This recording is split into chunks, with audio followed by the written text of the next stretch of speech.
মানৱ সমাজক লজ্জাগত কৰা শৈক্ষিক নগৰী যোৰহাটত নিলজ্জ ঘটনা।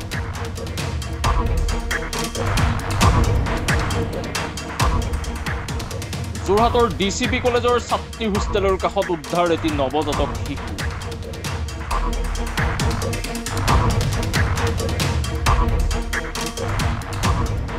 স্থানীয় ৰাইজে শিশুটিৰ কান্দোন শুনি খবৰ দিয়ে আৰক্ষী।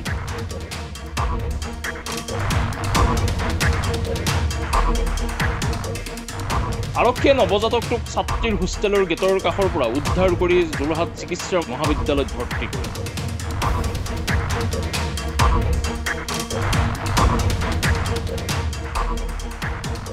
নৱজাতকটিৰ কালিৰ জন্মগ্ৰহণ কৰা বুলি জানিব পৰা গৈছে।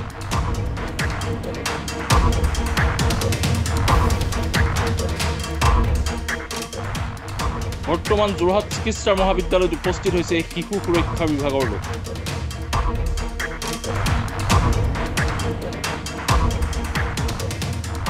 পুনৰবাৰ জনাইছো, মানৱ সমাজক লজ্জাগত কৰা শৈক্ষিক নগৰী যোৰহাটত নিলজ্জ ঘটনা।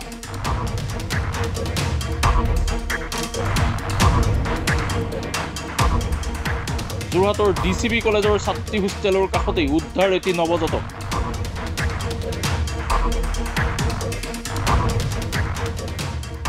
স্থানীয় ৰাইজে শিশুটিৰ কান্দোন শুনি খবৰ দিয়ে আৰক্ষীক।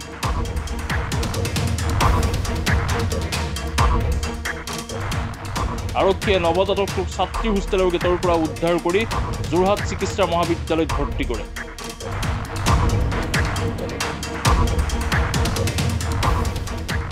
নৱজাতকটিৰ কালিৰ জন্মগ্ৰহণ কৰাৰ বুলি জানিব পৰা গৈছে।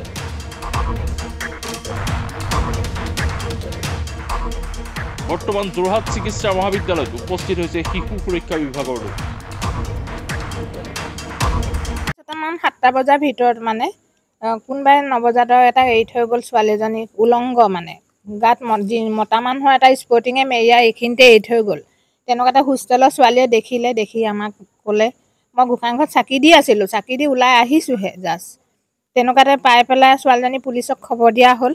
এনেকুৱা মানে আজি অলপ দিনৰ আগতে এটা লেচুবাৰীত হোৱা শুনিছিলোঁ তেনেকুৱা ঘটনা। মই ভাবিছোঁ আৰু দুনাই নহওক, এনেকুৱা নৱজাতক এটা পাবলৈ মানুহে কিমান কষ্ট কৰে। মোৰে ৰাখি থওঁ যেন লাগিছে, ছোৱালীজনীক দেখি এতিয়াও মনত পৰি আছে।